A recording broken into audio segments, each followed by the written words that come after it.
રાજકોટમાં ભાજપના જ કોર્પોરેટરે મનપાના અધિકારી સામે બાયું ચડાવી છે। વિનુ ઘવાણી ટીપી શાખાના અધિકારીઓ કામ ન કરતા હોવાની ફરિયાદ કરી રહ્યા છે। નવરાત્રિના આયોજનમાં નડતરરૂપ ઝૂંપડા દૂર કરવાની સૂચના આપવામાં આવી હતી। સૂચના આપવા છતાં ઝૂંપડા દૂર ન કરવામાં આવ્યાનો આક્ષેપ લગાવવામાં આવ્યો છે।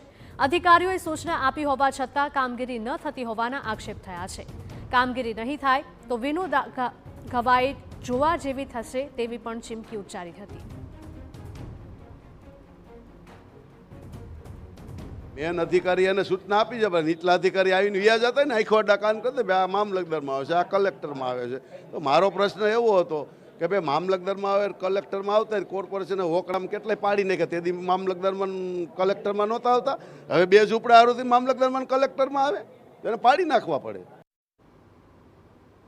તો ભાજપના નેતા દ્વારા મનપાના અધિકારશાહી અને પદાધિકારીઓની સૂચના બાદ પણ અધિકારીઓ કામ ન કરતા હોવાના આક્ષેપ લાગતા અનેક સવાલો ઊભા થયા છે। ત્યારે સમગ્ર મામલે સ્ટેન્ડિંગ કમિટીના ચેરમેનનું નિવેદન છે કે અધિકારીઓને સૂચના આપી છે, જો કોઈ ટેકનિકલ કારણસર કામ થયું નથી તાત્કાલિક કામ કરવામાં આવશે। તો બીજી તરફ કોંગ્રેસે પણ વિનુ ઘવાના આક્ષેપોને સમર્થન આપતા અધિકારીઓને નોટિસ આપી સસ્પેન્ડ કરવાની માંગ કરી। નથી કર્યું નથી, મેં ગઈકાલે સાંજે એમને બોલાવીને ટીપીઓને સૂચના આપી છે અને એમાં પ્રશ્ન એટલા પૂછે કે કોઠારિયા છે એ રાજકોટ મહાનગરપાલિકામાં ભળેલું છે। કલેક્ટરમાંથી આ કોઠારિયા ગામ રાજકોટ મહાનગરપાલિકામાં આવેલું હતું, એટલે અમુક જે રોડ છે હજી કલેક્ટર હસ્તક જે હોય છે, એટલે એટલા પૂરતો વિષય છે। આજ સાંજ સુધીમાં એ પ્રશ્ન પૂર્ણ થઈ જશે।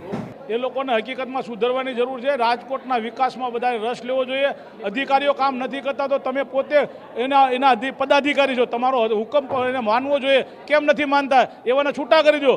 મારી સીધી વાત એ છે, હકીકતમાં બંધારણીય અધિકાર લોકોને જે મૂળભૂત અધિકારો છે, રાઇટ ટુ ફંડામેન્ટલ, એ પ્રમાણે બધાના અધિકાર મળવા જોઈએ અને એ અધિકારનો એના લોકોએ પાલન કરાવવું બધા રાજકીય આગેવાનોની ફરજ છે।